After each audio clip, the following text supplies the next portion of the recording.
Rasulullah menghadapi masalah dan tantangan pada masa hijrahnya ke kota Madinah dengan pembicara Bapak Andri Prayitno yang diselenggarakan oleh KMM GTS ini. Tak lupa pula sholawat dan salam semoga Allah senantiasa mencurahkan rahmat pada junjungan kita Nabi besar Muhammad SAW beserta keluarga dan para sahabatnya yang mana beliau adalah Nabi yang membawa syafaat Allah dan mudah-mudahan kita selaku umatnya mendapatkan syafaatnya pula di yaumul akhir. Sebelumnya perkenalkan saya Hanifah selaku pembawa acara untuk membacakan susunan acara pada malam hari ini sebagai berikut. Yang pertama ada pembukaan, kemudian dilanjutkan dengan pembacaan ayat suci Al-Quran yang akan dibawakan oleh Saudara Syaif. Kemudian ada tausiah dan tanya jawab, dan yang terakhir ada dokumentasi serta penutup. Untuk acara yang langsung saja, untuk acara yang pertama yaitu pembukaan. Marilah kita buka kajian pada malam ini dengan pembacaan Bismillah secara bersama-sama. Bismillahirrahmanirrahim. Kemudian dilanjutkan dengan acara yang kedua yaitu pembacaan ayat suci Al-Quran. Surah yang dibawa ayat suci Al-Quran yang akan dibawakan oleh Saudara Saif. Kepada Saudara Saif, kami persilahkan. Bismillahirrahmanirrahim. Assalamualaikum warahmatullahi wabarakatuh. A'udzu billahi minasy syaithanir rajim. Bismillahirrahmanirrahim. Allahu la ilaha illa hu la yajma'annakum ila yaumil qiyamati la raiba fihi wa man asdaqu minallahi haditha فما لكم في المنافقين فئتين والله أركسهم بما كسبوا أتريدون أن تهدوا من أضل الله ومن يضلل الله فلن تجد له سبيلا ودوا لو تكفرون كما كفروا فتكونون سواء فلا تتخذوا منهم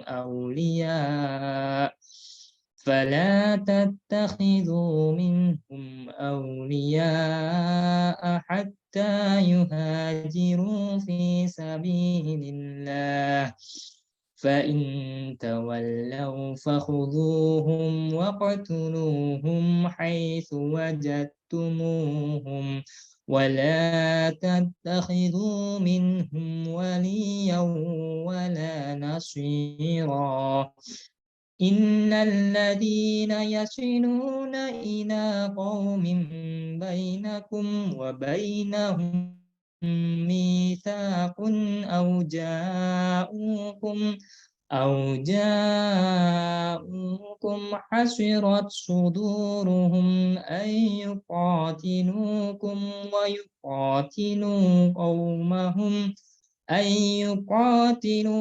أو يقاتلوا قومهم ولو شاء الله لسلطهم عليكم فلقاتلوكم فإن اعتزلوكم فلم يقاتلوكم وألقوا إليكم السلام فما جعل الله لكم عليهم سبيلا صدق الله العظيم. Syukran. Wassalamualaikum warahmatullahi wabarakatuh.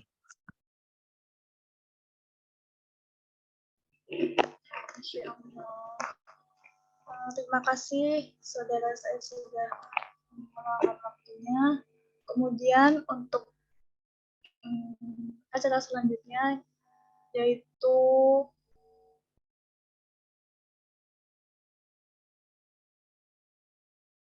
ada tausiah yang akan disampaikan dan dilanjutkan dengan sesi tanya jawab kepada Bapak Andi Prayitno. Saya persilahkan.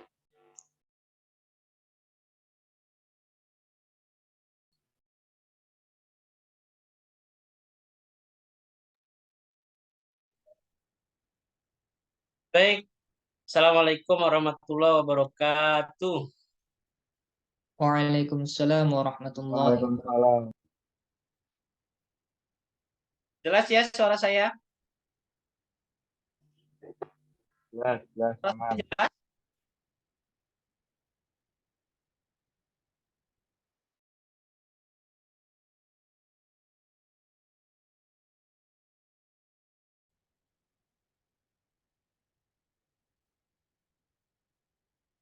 Assalamualaikum. Jelas ya suara saya ya? Waalaikumsalam. Sudah jelas ya? Baik. Alhamdulillahirabbil alamin wa bihi nasta'in wa ala umuri dunya waddin. Shalatu wassalamu ala asrofil anbiya'i wal mursalin wa ala alihi wa sahbihi ajma'in. Qala ta'ala fil Qur'anil Karim, a'udzu billahi minasyaitonir rajim. Bismillahirrahmanirrahim. Wal asri innal insana lafi khussolihati wa tawassaw bil haqq wa tawassaw bis sabr. Shadaqallahul azim. Baik, terima kasih kepada teman-teman KMMDTS ya yang telah memberikan saya kesempatan pada kesempatan yang berbahagia ini untuk suci di bulan yang Muharram untuk bisa menyampaikan berdakwah ke Madinah. Bertepatan ini kita lalui sekarang yang sekali untuk kita mengenang dari itu jam berbagi mengenai bala Islam. Sudah dari Mekah ke Madinah itu penuh dengan begitu kreatif minority. Zaman Rasulullah ketika proses satu Muharram dikepung oleh kafir Quraisy, ya, mengepung rumah Rasulullah. Thalib yang sudah Thalib menggantikan posisi Rasul di pertigaan malam dengan kuasa Allah Subhanahu wa taala, Abu Bakar dengan baginda Rasul itu keluar. Sehingga Quraisy itu mengizan subuh tidak keluar ke rumah Rasulullah, yang tidur bukan baginda kafir Quraisy, itu adalah baginda Rasulnya. Nah, betapa pentingnya dalam beberapa buku sejarah ya, kenapa tahun baru Hijri dimulai dari hijrahnya Rasul dari Mekah ke kelahirannya, momen-momen tapi ketika beliau hijrah tahun 1 Hijriah itu ya. Kalau kita mungkin mulia ketika 1 Hijriah. Tapi momen hijrah itu penting ya. Secara yang kita pahami lebih luas lagi, banyak maknanya. Hijrah dari sifat yang buruk ke sifat yang baik, hijrah dari tempat yang satu ke tempat yang lain, tapi niatnya untuk perbaikan. Nah, itu sekilas sejarah ya. Bersyukur sekali di momen 10 Muharram di tahun baru Hijriah, mana dasar Rasul itu ya, perjuangan baginda Rasul itu wajib kita teladani ya. Kita bacalah ya minimal risalah-risalah kerasulan. Salah satunya bagaimana cerita Rasulullah, baginda Rasul ketika hijrah dari Mekah ke Madinah ini. Share screen saya kelihatan ya, Mbak Hanifah? Terlihat. Teman-teman semua sampai ya? Baik ya, saya lanjutkan. Saya bersyukur tadi ya sehingga diberikan kesempatan. Saya terima kasih kepada Mas Dafa dan KMMDTS ya yang sudah memberikan kesempatan kepada saya. Berterima kasih sekali ya karena memang ini penting ya. Salah satunya yang ingin saya sampaikan, adik-adik semua yang sekarang jadi mahasiswa itu apalagi yang aktif di lembaga dakwah seperti kalian-kalian ini, kalian adalah penerus dari pejuang Rasulullah ya. Kalian adalah generasi kreatif minority itu. Orang-orang yang sedikit tapi kreatif memperjuangkan ya, memperjuangkan giroh, semangat yang sudah dibangun oleh baginda Rasul.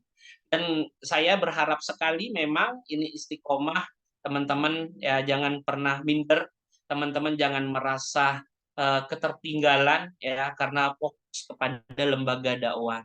Yang kedua, salawat seiring salam, mari kita curahkan kepada baginda kita Nabi Muhammad Sallallahu Alaihi Wasallam.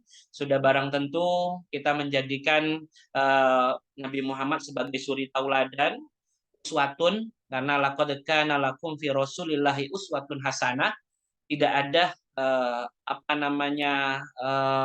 uswah, tidak ada contoh ya yang lebih baik daripada contoh dari baginda Rasul.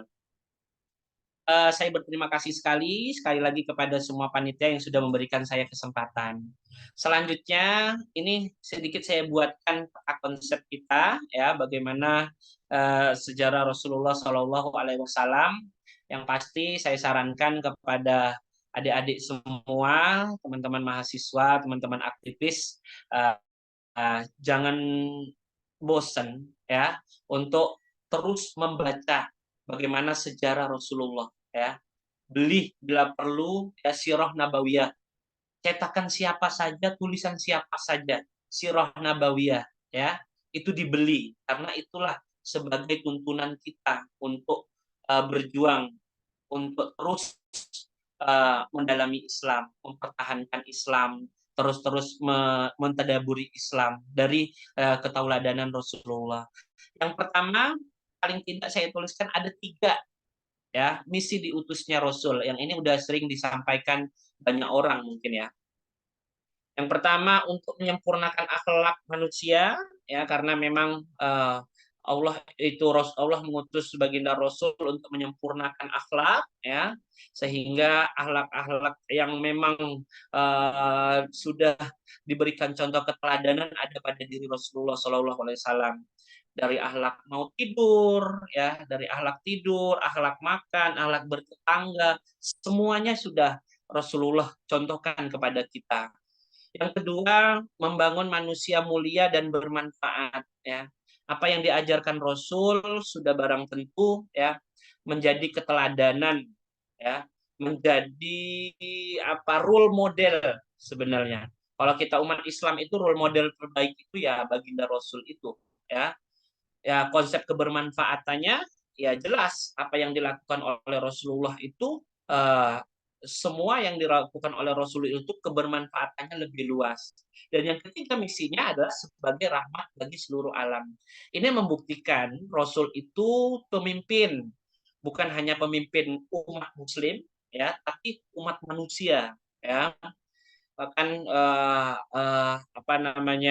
Rasul sudah dijadikan pemimpin nomor 1 ya di dalam buku yang dituliskan siapa ya 100 pemimpin yang meletakkan Rasulullah di atas ya. Itu ya memang keteladanan Rasul berdasarkan risalah-risalah yang memang membuktikan membawa perdamaian. Yang kedua, dakwah Rasulullah itu kalau di Mekah itu dilakukan secara dakwah secara sembunyi-sembunyi. Kalau hijrah pindah ke Madinah butuh metode baru karena mungkin lingkungan juga keadaan sosial juga yang harus merubah metode dakwah sehingga dakwah di Madinah dakwah secara terang-terangan. Nah, sikap Rasulullah apa? Nah, bisa tuliskan di sini, salah satunya memiliki jiwa yang tangguh, tabah dan sabar, bijaksana, berakhlak mulia, tegas, dan bertawakal kepada Allah. Ini beberapa saja sikap teladan Rasulullah yang bisa saya tuliskan. Nah, untuk memahami perjuangan Nabi dan para sahabat dalam menghadapi masyarakat Mekah. Sebelum kita bicara tentang hijrahnya dari Mekah ke Madinah, saya rasa kita harus tahu dulu bagaimana dakwah di Mekah itu sendiri. Rasulullah dakwah di Mekah itu sendiri. Gambaran masyarakat Mekah sebelum datangnya Islam, ya, masyarakat mengalami kemunduran moral yang luar biasa seperti menyembah berhala, merampok, membunuh, mabuk dan berzina.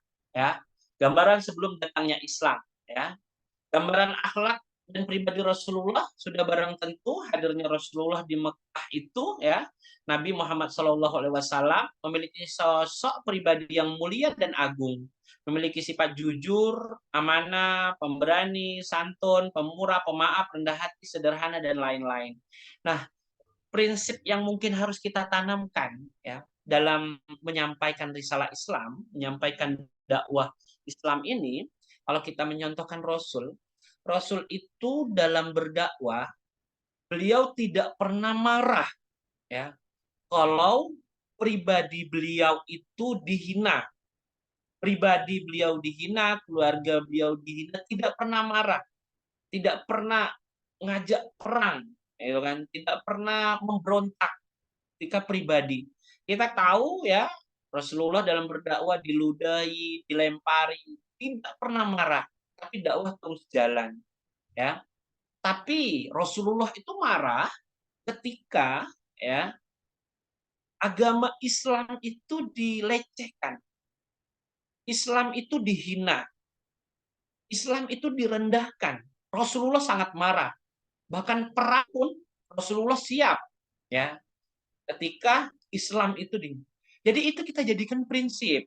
Kalau pribadi tidak apa-apa. Memang kita makhluk manusia yang memang tempat salah dan tempat dosa. Tapi kalau Islam dilecehkan, misal Al-Quran dinista, misal Nabi Muhammad, kalau kita sebagai umatnya dihina, mungkin kita harus perjuangkan itu. Ya. Tapi kalau pribadi kita, Rasulullah tidak pernah marah, mencontoh dalam dakwahnya.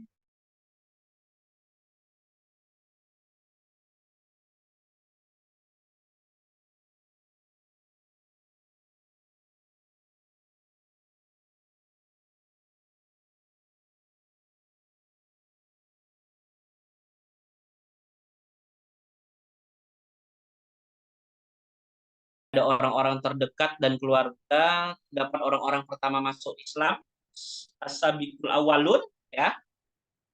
Orang-orang yang pertama mengenal Islam, ya, ada Siti Khadijah, di antaranya ada Ali bin Abi Thalib, ada Abu Bakar, ada Zaid bin Harisah, ya, ada Bilal bin Rabah. Nah, ini orang-orang yang awal, ya, yang memang bersama Rasul, ya, yang orang-orang yang menemani Rasul, ya, orang-orang yang memang apa namanya satu barisan sama Rasul, ya. Nah, ini beliau lakukan di Mekah, ya. Kita kenal dengan orang-orang generasi awal. Lalu dengan sembunyi-sembunyi di Mekah karena mayoritas penduduknya itu bukan orang Islam, ya, sehingga dakwanya harus door to door, dari rumah ke rumah, dari mulut ke mulut, tidak bisa itu terang-terangan, ya. Karena apa? Karena ketika ya metode dakwanya tidak hasil. Nah, itulah kecerdasan Rasulullah. Lalu hijrah dari terang sembunyi-sembunyi, dakwah secara terang-terangan. Setelah dakwah secara sembunyi-sembunyi dilakukan, Rasulullah kembali gundah, ya, gelisah lah, ya, karena telah berlangsung 2,5 tahun, tidak ada lagi wahyu yang turun, maka saat itu Jibril turun membawa wahyu Quran Surah Muddatsir ayat 1-7. Nah, ini tantangan yang dihadapi Nabi dan para sahabat, ya. Sementara itu Nabi dan para sahabat tetap gigih untuk melanjutkan dakwah hingga masuklah dua orang tokoh Quraisy, yaitu Hamzah bin Abdul Muthalib dan Umar bin Khattab, ya. Nah, ini hadapan, ya, ketika Rasulullah itu berdakwah, merasa Islam sudah tersebar di Mekah, ya, butuh meluaskan lagi, sehingga di Mekah tidak bisa ditinggal begitu saja, ya, harus dilanjutkan, ya, oleh tokoh-tokoh, ya. Salah duanya ya Hamzah ini dengan bin Abdul Muthalib dan Umar bin Khattab. Pelajaran yang bisa kita ambil, tapi dalam berdakwah mempunyai beberapa prinsip, misal jiwa yang teguh, ya.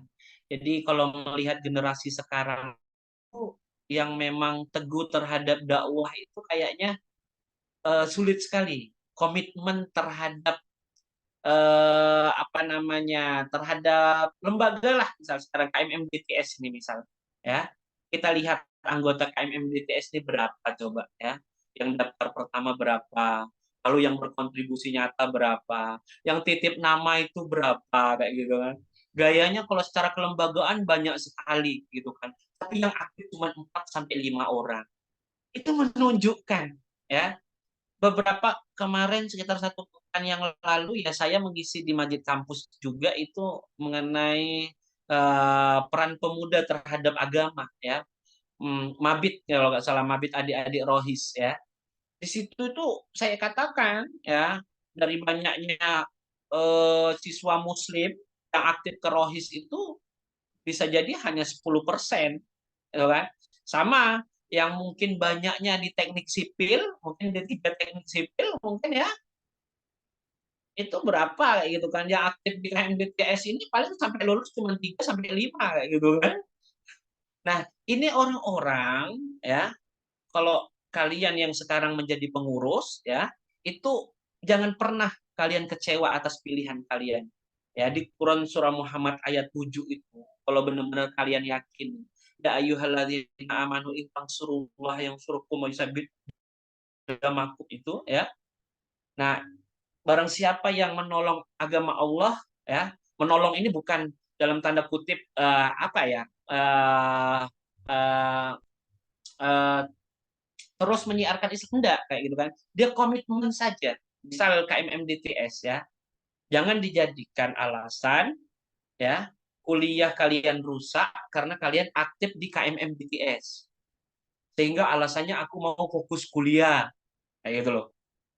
Sehingga aktivitas-aktivitas syiar di KMDTS tidak ada orang lagi kalian acuh tak acuh. Ya. Yakinlah ya, apa yang kalian berikan kepada Islam ya, teguhkan ya, jiwa yang teguh ya. Itu salah satu apa namanya prinsip Rasulullah, punya jiwa yang teguh ya. Kalian teguhlah ya kepada pilihan kalian. Insya Allah KMMDTS itu tidak menjadi penghambat kalian lulus ya, tidak juga menjadi penghambat kuliah kalian ya. Itu kalian manajemen sendiri ya.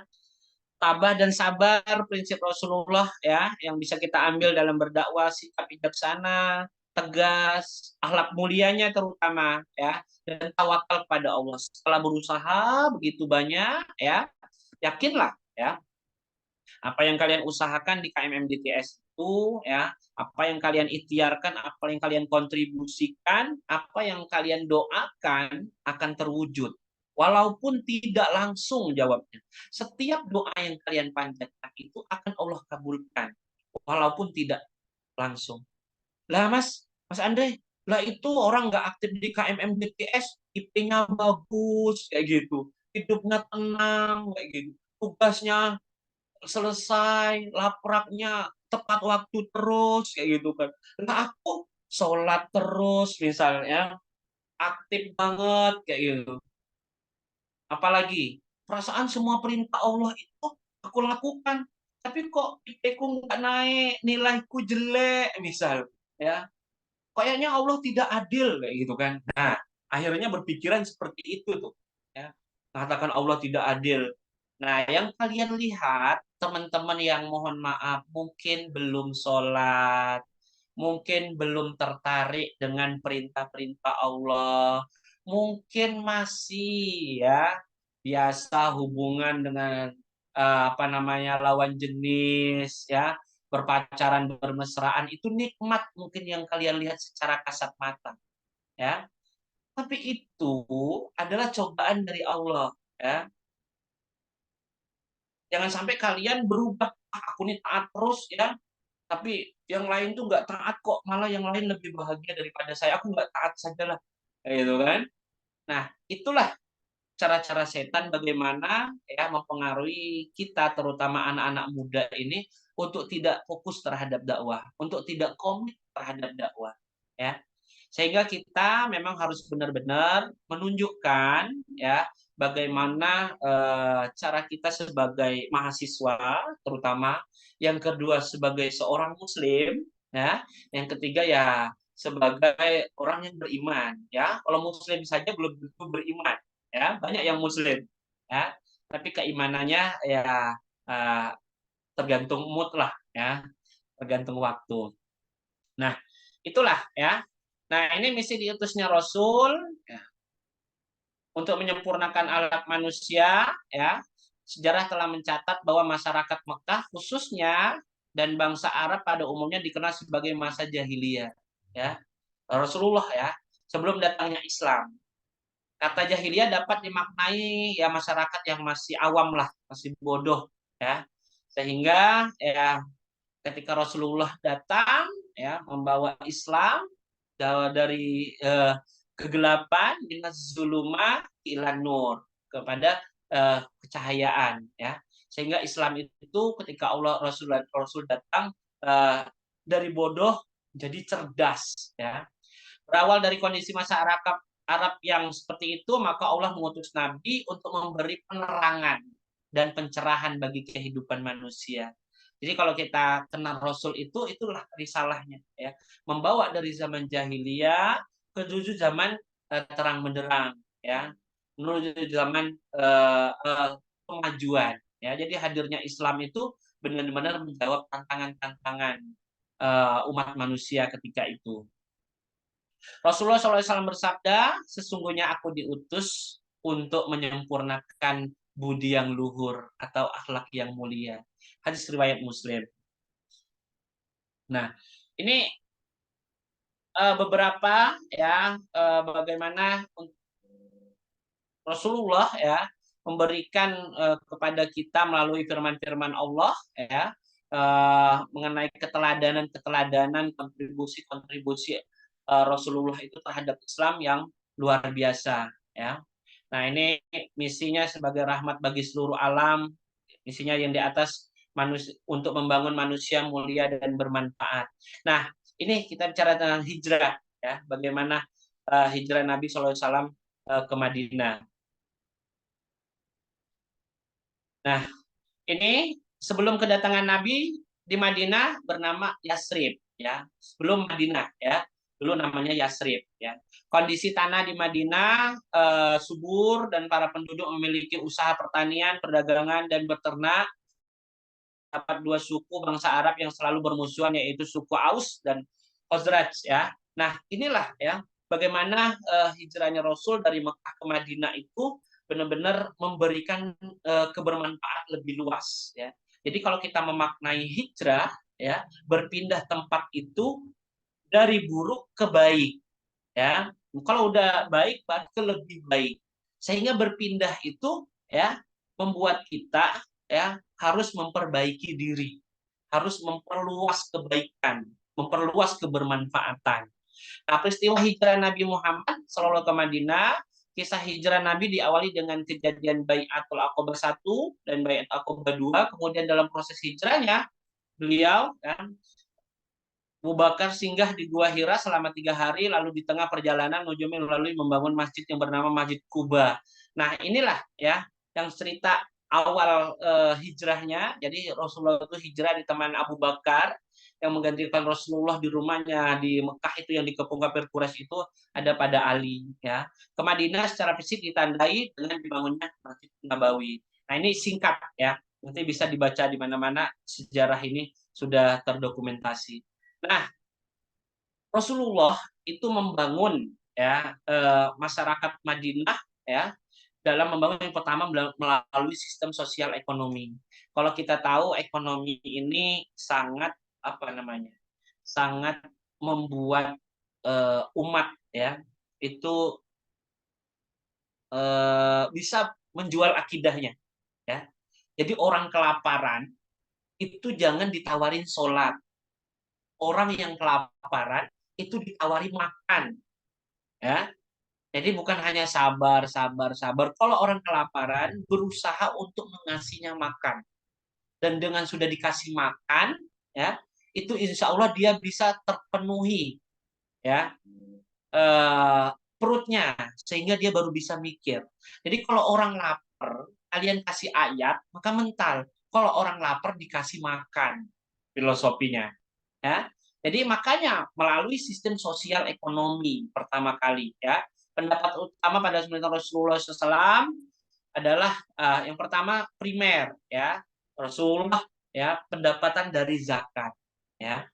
Nah, makanya ya BMT Badan Amil Zakat, apalagi rumah zakat, infak, sodakoh, itu sudah dari zaman Rasulullah hijrah itu, ya, membangun ekonomi sehingga Basnas sekarang sudah tersebar, ya, Basnas Erzis, ya, di UGM sendiri ada Erzis, rumah zakat, infak, sodakoh. Kalau adik-adik mahasiswa KMDTS puasa Senin Kamis disediakan makan di Erzis itu, buka puasa gratis kalau nggak tahu. Datang saja, ya, disediakan sekitar 250 porsi, ada kajiannya juga di masjid kampus, ya. Nah, itu dakwah Rasulullah yang dari dulu, ya, abad ke-7 dulu, ya, sudah berapa ribu tahun, ya, itu sudah, ya, yang pertama sekali adalah zakat. Ekonomi Rasulullah itu dibangun lewat zakat, ya. Primer itu. Yang sekunder yaitu uang tebusan tawanan perang. Nah, ini kan dulu masih eh, masih barter-barteran, masih zaman-zaman perang. Harta karun, harta rampasan perang, harta wakaf, zakat fitrah, sedekah, denda dan lain-lain, ya. Jadi dari dulu, ya, ekonomi itu pun sudah dibahas oleh Rasulullah, ya. Dakwah ekonomi itu. Jadi anak-anak ekonomi, anak-anak kewirausahaan, anak-anak yang mengembangkan skill itu teruskan. Karena itu adalah salah satu misi Rasulullah, berdakwah melalui sistem sosial ekonomi. Melalui kegiatan perdagangan sudah barang tentu, ya. Karena Rasulullah itu ya pedagang, ya. Prinsip ajaran Islam dalam berdagang yaitu memberikan kemudahan. Jadi kalau Rasulullah dagang, ini salah satu cerita dalam satu kisah, ya. Rasulullah dagang, kalau misal ada Rasulullah beli sarung, ya, sarung itu harganya 35.000, ya. Sarung itu apa namanya? Kalau dicuci misal runtuh gitu, jujur yang Rasulullah lakukan. Aku beli sarung ini misal Mbak Hanifah, saya beli sarung ini 35.000. Ini kalau dicuci luntur, ya. Silahkan Mbak Hanifah kalau mau beli, saya uang berapa? Saya belinya 35.000. Kalau dicuci ini luntur, ya. Ya pasti orang yang beli, ini aku kasih 50.000 kayak gitu kan, nggak apa-apa luntur gitu kan. Itu karena kejujuran. Itu cara Rasulullah berdagang. Sekarang ada nggak yang cara orang berdagang kayak gitu? Tidak ada, ya. Apa iya Mas masih relevan? Masih sebenarnya, ya. Karena apa di sana bukan hanya bisnis yang diambil, tapi keteladanan, ya, kejujuran, integritas, ya. Nah, itu bisa, ya, itu diajarkan Rasulullah seperti itu. Tapi jangan dipraktekkan kalau misal nanti rugi, ya. Nanti ujung-ujungnya menyala dakwah Rasulullah karena ruginya diajari Mas Adwin, ya. Baik. Meneladani perjuangan Nabi sahabat di Madinah, ya. Contoh perjuangan Nabi dengan perancangan yang matang, ya, kerja Nabi itu ya matang. Jadi Rasul itu sebelum berperang, ya, mikirin strateginya, strategi seperti apa. Jadi ini kalau kita bacakan ke dalam konteks sekarang, ya, adik-adik semua, teman-teman semua dalam melakukan sesuatu, dalam melaksanakan program harus ada perancangan, harus ada kejelasan. Jangan sporadis asal jadi. Ini yang diajarkan Rasul dalam perjuangan. Jadi harus tersusun, ya, harus tersistematik, harus terukur, harus punya tujuan, harus punya target. Jangan asal jadi, ya.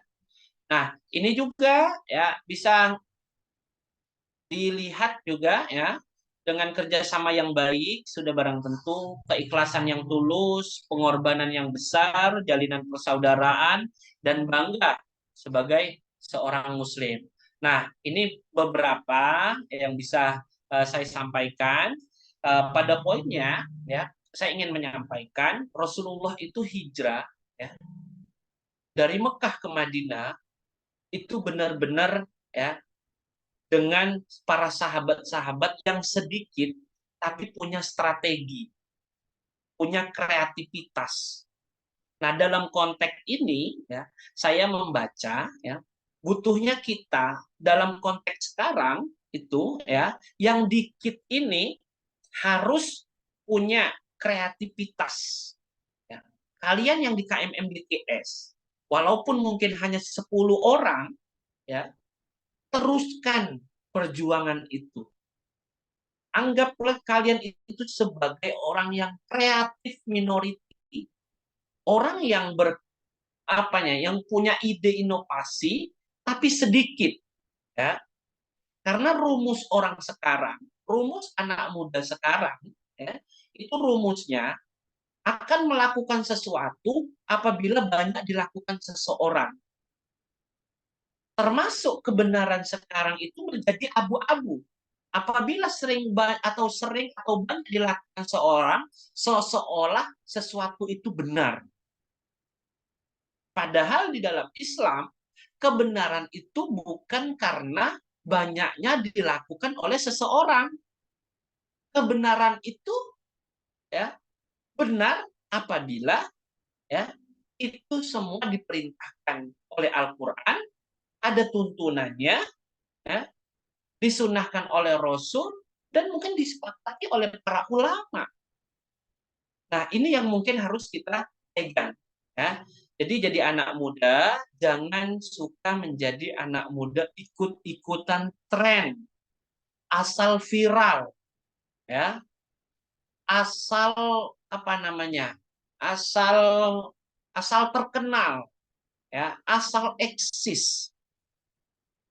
Setiap like kita terhadap Instagram, terhadap tweet, Twitter, Facebook ya, setiap like kita terhadap sesuatu itu adalah akan kita pertanggungjawabkan di akhirat.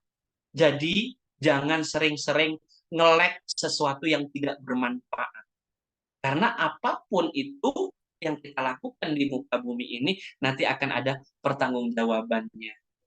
Sehingga ya, ini waktunya kayaknya sudah 30 menit ya. Silakan nanti kita berdiskusi saja ya. Berdiskusi bagaimana menjadi anak muda ya yang bisa mempelajari bagaimana cara dakwah Rasulullah, cara menghadapi masalah ketika ada permasalahan dalam perjuangan ya.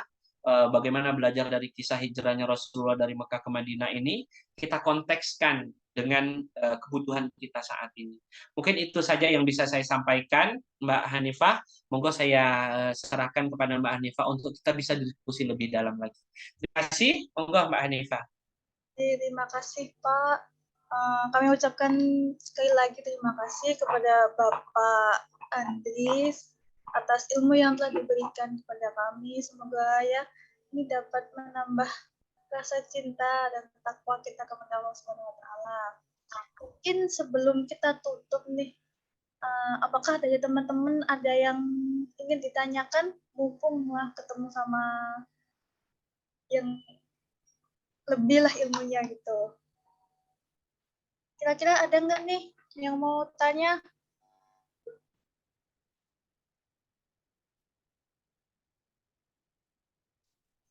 Izin bertanya. Boleh, boleh. Assalamualaikum Pak Ustadz. Waalaikumsalam. Saya izin bertanya, menyikapi peran kita sebagai umat muslim itu kan kita diwajibkan untuk berdakwah ya. Nah, dalam kenyataan sekarang ini, tidak semua orang itu memiliki kapasitas ilmu, mungkin seperti antum sebagai ustadz gitu yang ilmunya tinggi, itu tidak semua orang memiliki kapasitas ilmu agama yang tinggi. Nah, pertanyaan saya, bagaimana peran yang bisa kami berikan, kami kontribusikan untuk dakwah ini, meskipun ilmu yang kami miliki masih kurang gitu, ataupun malah kami masih sering melakukan kesalahan gitu. Oke, terima kasih. Assalamualaikum. Waalaikumsalam warahmatullahi wabarakatuh. Langsung saya jawab ini Mbak Hanifah. Pak, langsung mawon. Baik, Mas Muhammad Saifullah, angkatan berapa, Mas?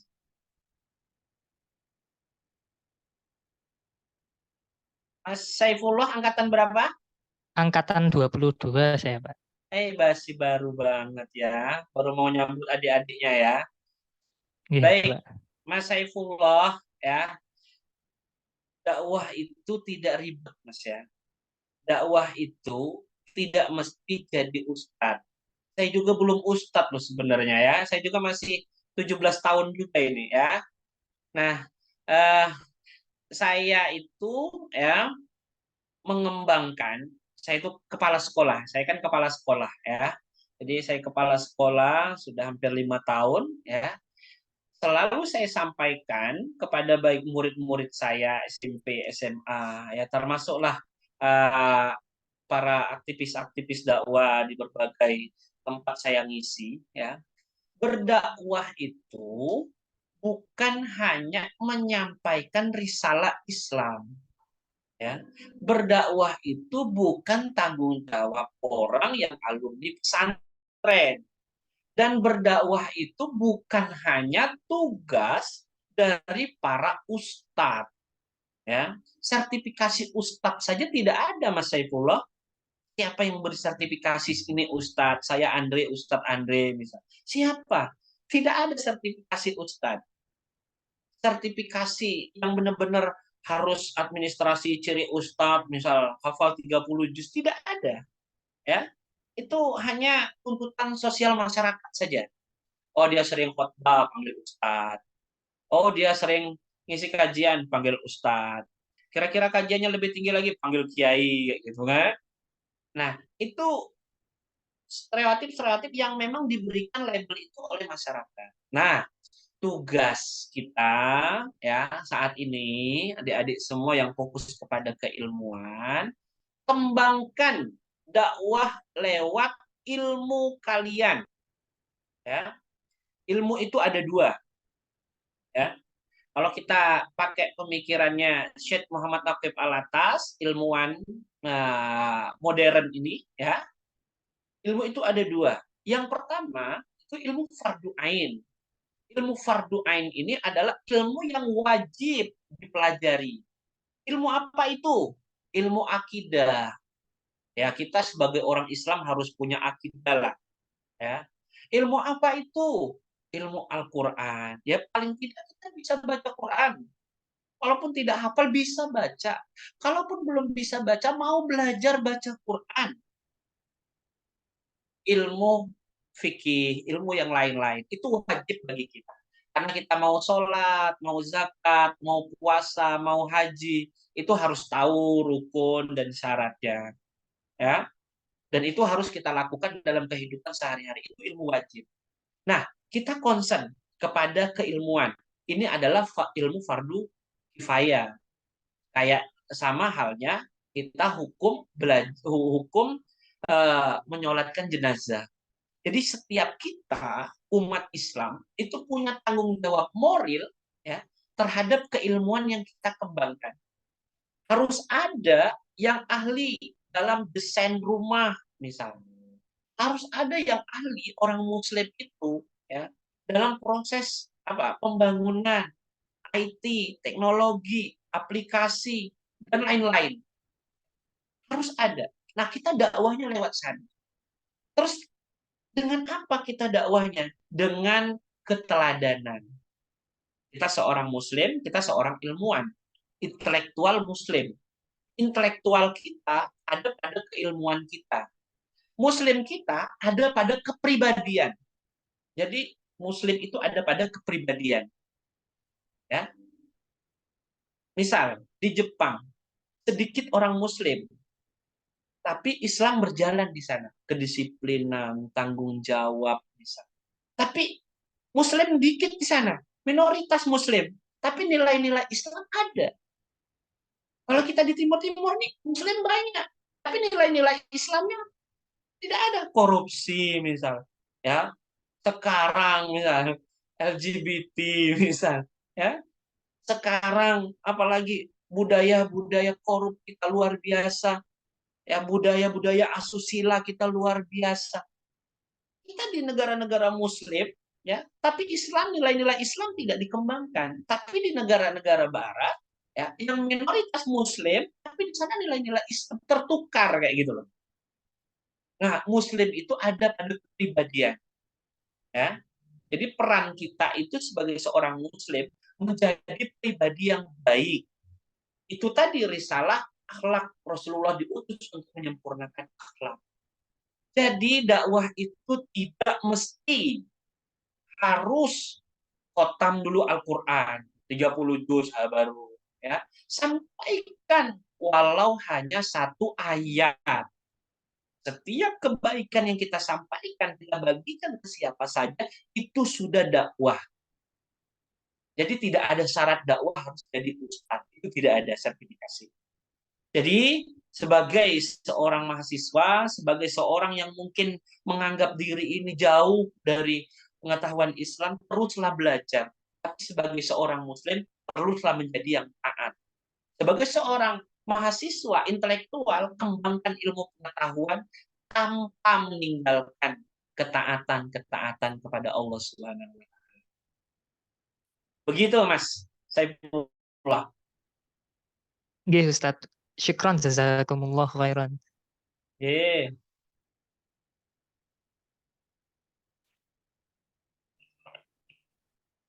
Ada lagi Mbak Hanifah? Mungkin yang lainnya masih ada yang ingin ditanyakan. Kalau masih sungkan mungkin bisa lewat chat. Misal Nggak apa-apa, nggak berhubungan dengan konteks ini, hubungan dengan problematika. Mungkin ada problematika dalam diri ini masih grogi, masih labil kayak gitu kan. Aku tuh pengen banget berkontribusi terhadap Islam, tapi kok aku kok merasa agak pantas kayak gitu. Boleh, silakan. Kita bicara dari berbagai konteks bagaimana belajar menjadi orang baik, hijrah tadi, ya, dari berbagai aspek.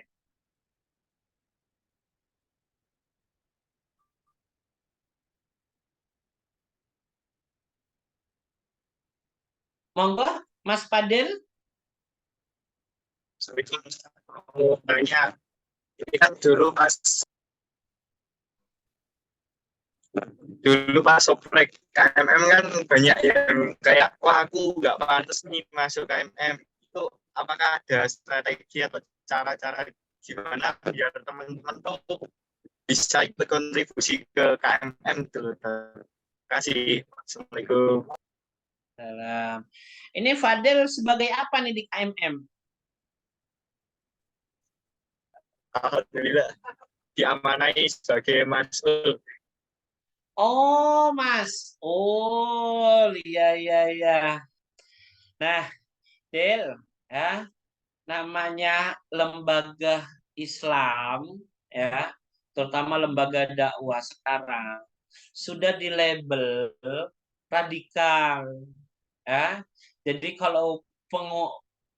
kalau konsep program, konsep lembaga dakwah sekarang tidak penuh dengan inovasi, tidak penuh dengan kreativitas, maka tidak ada peminatnya. Yang antum sebutkan itu alibi dari teman-teman saja yang tidak mau bergabung, kayak gitu loh. Jadi kalau misal teman-teman mau ngomong kayak gitu, kamu ngaca, emang aku layak ya jadi sini, ya? Nah, akhirnya, ya, KMM ini tidak ada yang menggeraknya. Nah, padahal harus punya strategi-strategi khusus. Misal, ya, dalam pembukaan nanti mungkin open recruitment anggota baru, ya. Kreativitas yang dianggap monolog, yang mungkin dianggap dakwah sudah ketinggalan, misal oprek lewat apa, misal lewat first gathering atau apa, ya, itu kurang menarik. Cobalah dikemas ke yang lain. Diajak opreknya pertama yang mungkin apa namanya rihlah kayak gitu kan. Oprek yang pertama diajak pertemuan pertama mungkin apa namanya ke tempat yang kira-kira bisa membuat hati mereka sejuk kayak gitu kan. Jangan di masjid dulu. Jangan kenalkan masjid terlebih dahulu. Jangan kenalkan kajian-kajian terlebih dahulu. Kemaslah sekarang itu kepada generasi muda itu bagaimana dia suka terlebih dahulu. Ya, sama halnya ketika Rasulullah dulu dakwah, dia lihat konteksnya, yang dibutuhkan masyarakat apa dulu ini. Nah, kebutuhan mahasiswa sekarang itu bukan dalil-dalil lagi. Kebutuhan mahasiswa sekarang itu happy, hedon. Ya, gimana caranya aku tuh bisa bahagia sambil kuliah, sambil di KMM DTS. Nah, konsep bahagia di KMM DTS itu seperti apa? Jadi kalau ada kajian-kajian, dikemas sebisa mungkin, jangan tunjukkan itu identitas. Dalam tanda kutip loh ya. Misal, charger iman. Ya. Charger iman ini kan membuat orang, wah, kayak gitu kan. Charger iman, kayak gitu kan. Apa, healing time, apa kayak gitu kan. Healing time-nya. Kan bahasa-bahasa yang itu bersahabat dengan semua kalangan. Karena kita tidak bisa mengukur orang-orang yang di sekitar kita ini satu frekuensi sama kita. Tapi kita pakai hukum universal saja. Kita anggap mereka orang-orang yang satu frekuensi dengan anak-anak sekarang. Ya. Sehingga ya dakwah kita itu lebih kreatif dibandingkan anak-anak BEM, dibandingkan anak-anak jurusan. Sehingga di mana dia nyaman di sini. Ya. Jadi kuncinya adalah kreativitas dan inovasi kita dalam rekrutmen itu memancing. Ya. Konkretnya seperti apa kreativitas? Misal kalau ada stand, ya bukalah stand yang kira-kira tidak radikal banget lah. Stand udah kecil, dipagari tinggi, misalnya dihijab tinggi sehingga orang masuk sana harus ubel-ubelan, misal nggak nyaman, gitu. Dibuatlah stand, ya rumah bersama, misalnya. Kalau misal ada jurusan-jurusan, ada agama-agama yang lain, ya tempat yang menyenangkan, pakai bahasa-bahasa yang menyentuh kalangan-kalangan anak-anak sekarang. Jangan dulu sekarang dakwah awal membawa identitas. Ya. Ayo aki-aki, ayo ukti-ukti, misal. Ayo, jangan dulu bawa-bawa seperti itu. Ya. Ayo bro, kita belajar bareng. Ya. Kita menjaga diri bareng, kayak gitu kan. Kita berkreasi bareng, ya. Nah, buat kreasi-kreasi baru yang itu tidak monolog. Apalagi itu tidak cara tradisional, ya. Tapi cara-cara yang kreatif yang itu adalah mengena ke kalangan-kalangan saat ini, ya.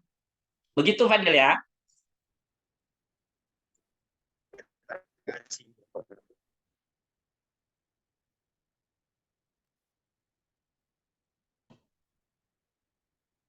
Monggo Mbak Hanifah, masih ada lagi? Mungkin ini ada satu lagi Pak dari ada di chat. Saya bacakan coba.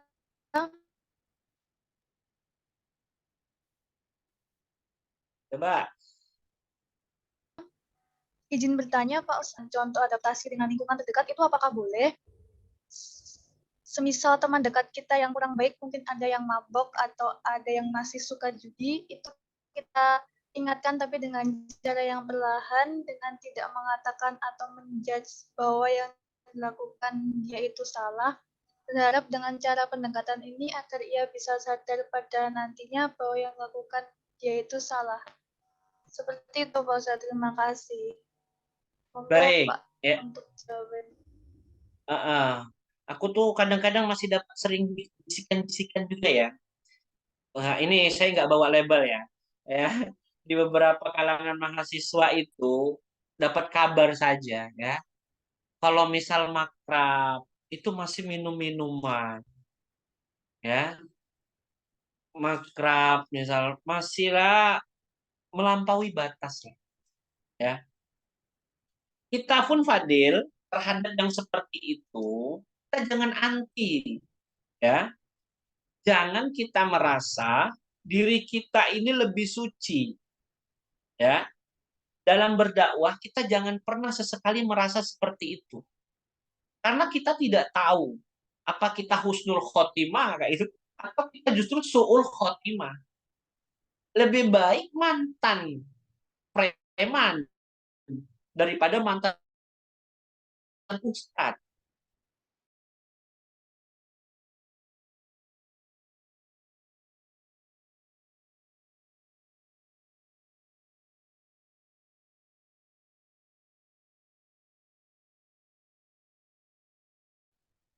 Ya, bahkan mungkin kita sering bilang itu teman saya ketemu di toilet Jakarta, itu teman saya ketemu di KRL Bogor, itu teman.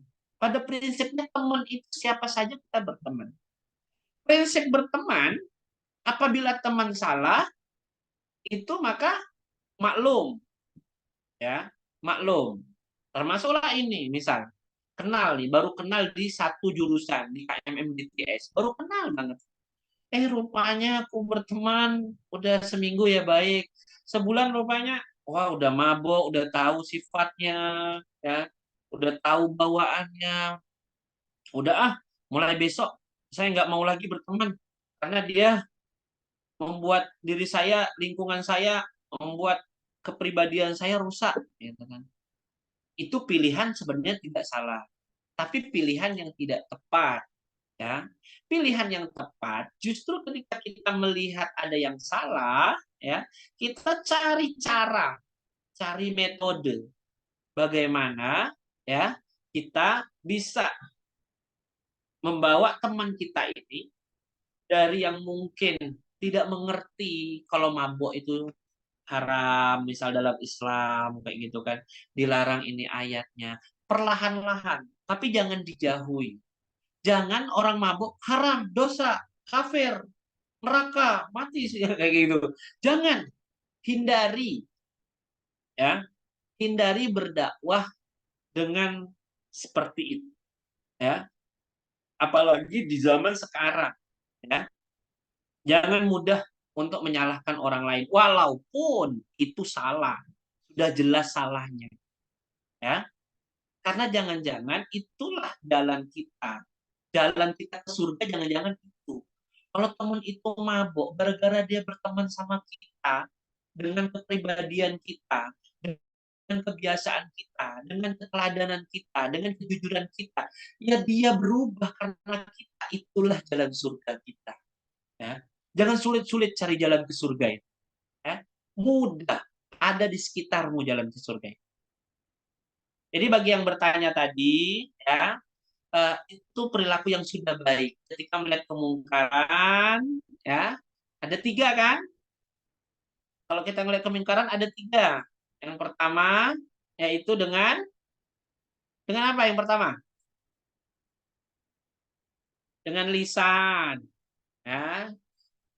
Lalu kalau misalnya dengan perbuatan, kalau bisa dengan hati, ya, didoakan, ya. Nah, jadi 3 cara itu, ya, kalau kita memang masih bisa dengan lisan, kita dengan lisan, lalu dengan keteladanan, ya. Dan kalau memang tidak bisa, doakan. Ya, insya Allah ikhtiar kita sudah maksimal, ya. Oke, itu Mbak Hanifah. Oke, Pak. Mungkin itu untuk pertanyaan yang terakhir ya, karena waktu juga udah semakin malam. Dan tanya mungkin bisa DM IG KMM DTS untuk bisa mengambil hadiah atau door prize dari kita atas pertanyaan yang diberikan. Kemudian untuk acara yang terakhir kita ada dokumentasi setelah penutupan.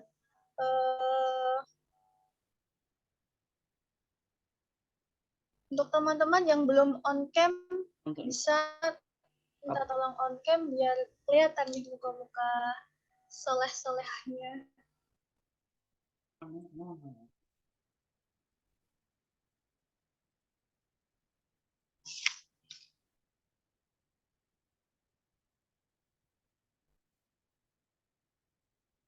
Sudah siap?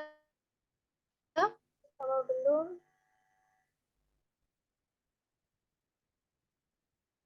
eh, sudah siap? Saya hitung sebentar.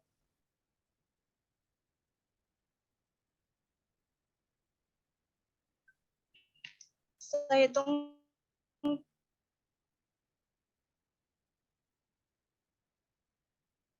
3 kali ya. Ya.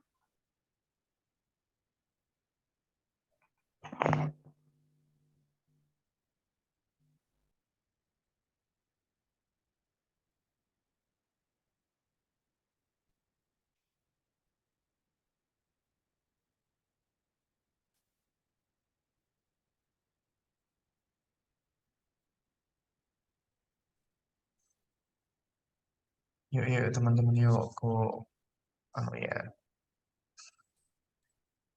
dokumentasiin. Hitung 3 kali ya. 1, 2, 3.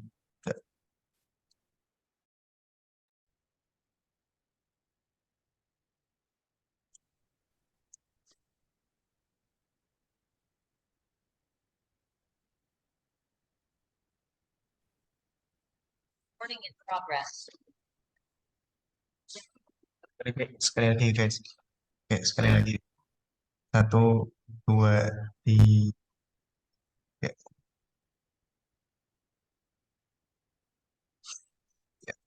udah. Udah.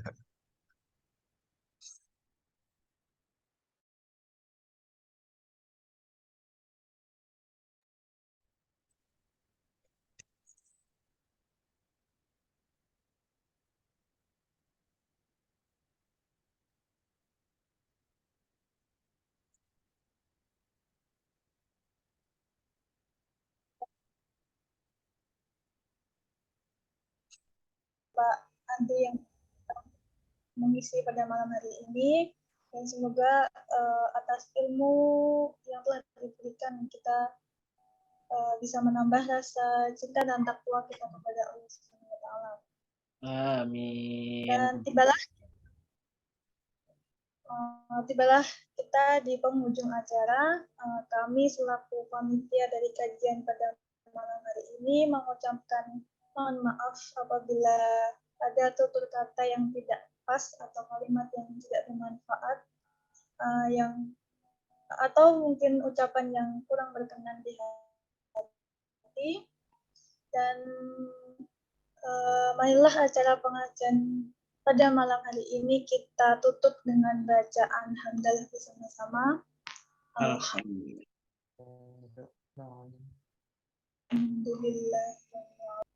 Wassalamualaikum warahmatullahi wabarakatuh. Waalaikumsalam Salam. warahmatullahi wabarakatuh. Terima kasih ya Mbak Anifa, Fadil, Dafa, semangat ya. Memang dikit ya, yang minat untuk digabung di lembaga dakwah itu sedikit. Ya. Yang istiqomah itu sedikit, berat istiqomah itu. Kalau mau ringan, istirahat. Ya. Jadi istiqomah itu berat. Kalau mau ringan, segera istirahat. Ya.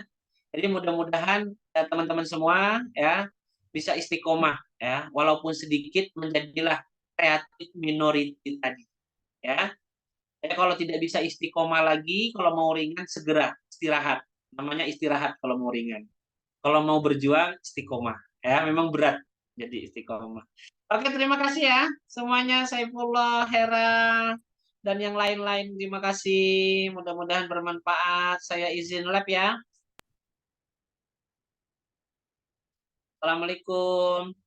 Waalaikumsalam warahmatullahi wabarakatuh.